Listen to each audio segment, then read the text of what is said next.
I mean, as far as ADHD affecting me, like early on, I mean, in high school, or actually probably all the way from grade school to high school, I did horrible in school because of my ADHD. I probably had a 1.8 GPA in high school, and but it's actually kind of made me a superhero in my world because it's allowed me to kind of become a serial entrepreneur and do a lot of things and do a lot of things well. Because if I'm interested in something, I'm highly focused on it and I can get it done. But it allows me to think outside the box. And so I've kind of used that disadvantage as an advantage in the corporate world because I've been able to scale a lot of companies and start a lot of companies and work with a lot of people. And because of the way that my brain works, I can work on several different projects a day and get more done.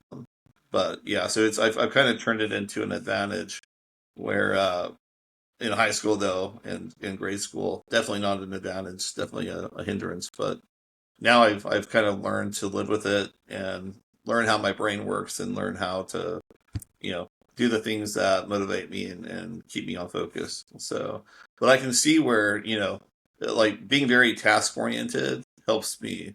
Writing a list of tasks down and steps down helps me accomplish things.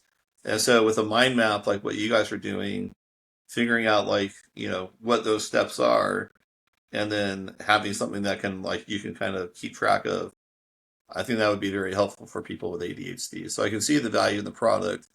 I think it's how you communicate the product, how intuitive it is for people to use and really understand.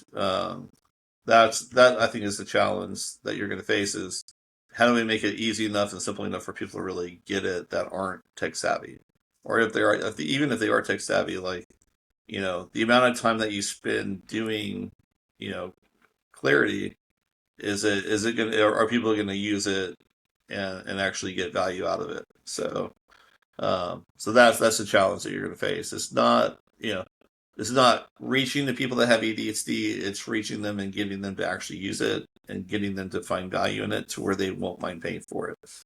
Because there's a lot of productivity apps out there that are designed for people with ADHD.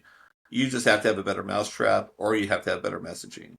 So if you can have better messaging and get in front of those people and get them to, take that step of actually learning how to use it, then you've won the battle. So, but that's where like using micro influencers and the value in micro influencers with what you're doing is you can have literally thousands of people creating videos about Clarity and teaching other people how to use it in those videos and then posting those videos to social media where now your app is everywhere. And then also if once you launch the app, putting it in the app store, having all those people recommend it and searching for it in the app store is going to like rank better and generate all those organic downloads in the app store for your app. And a lot of those will be at no cost. That's the challenge. There's a lot of opportunity there, but you've got to develop a product that really works, that's easy, it's intuitive, and will provide a lot of value that people will want to pay for and continue paying for.